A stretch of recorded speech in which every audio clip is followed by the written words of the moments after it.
Proses kerja di microservice ini disebut sebagai DevOps Endless Loop, yang terdiri dari langkah-langkah berikut.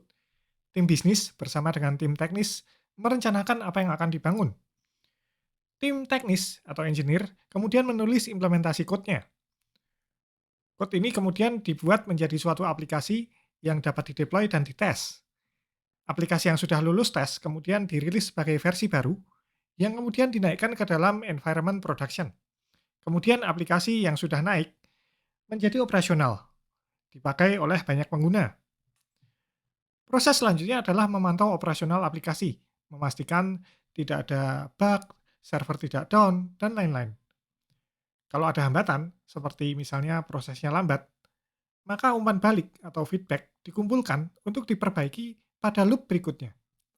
Kalau semuanya berjalan baik, bisnis tidak pernah berhenti.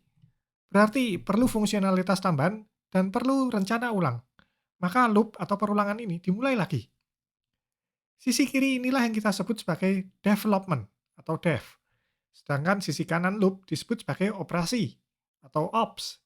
Oleh karena itu namanya DevOps. Kamu mungkin juga pernah dengar istilah DevSecOps. Ini adalah siklus yang sama dengan DevOps dan mengintegrasikan aspek keamanan ke seluruh siklus DevOps.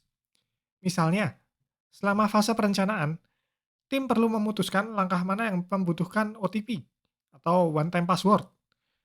Pada saat pengkodingan, tim harus menulis coding sedemikian rupa untuk menghindari hal-hal seperti injeksi SQL atau misalnya serangan lewat script. Saat dibangun, kalau memakai library, maka library yang digunakan perlu di-scan untuk menghindari library yang rentan terhadap security hole.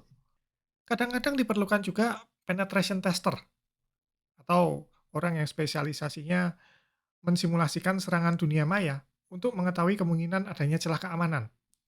Kalau tiba-tiba ada lonjakan pada permintaan API atau banyak upaya akses yang ternyata tidak sah, maka itu mungkin indikator bahwa beberapa serangan maya telah terjadi. DevOps sendiri bukanlah alat, bukanlah software. DevOps itu adalah seperangkat proses kerja, alat, dan budaya, di mana sisi development dan sisi operasi bekerja sama untuk mencapai tujuan perusahaan. DevOps menekankan pemberdayaan tim, komunikasi dan kolaborasi lintas tim, dan menggunakan teknologi untuk otomatisasi. Detail implementasi DevOps dapat bervariasi dari satu organisasi ke organisasi lainnya, terutama mengenai budaya, seperti cara tim berkomunikasi, visi perusahaan, atau bahkan birokrasi administratif. Untungnya, ada beberapa praktik dan teknologi umum yang dapat dipakai saat mengimplementasikan DevOps. Kalau kamu mencari tentang DevOps teknologi di Google, kamu akan menemukan banyak gambar dengan banyak teknologi. Terlepas dari produk teknologinya, setiap langkah dalam siklus DevOps memiliki kegunaan tertentu. Kita tidak akan mempelajari semua alat untuk setiap fase. Ada begitu banyak alat yang dapat digunakan. Dalam kursus ini, kita akan fokus beberapa teknologi dan latihan untuk menggunakannya.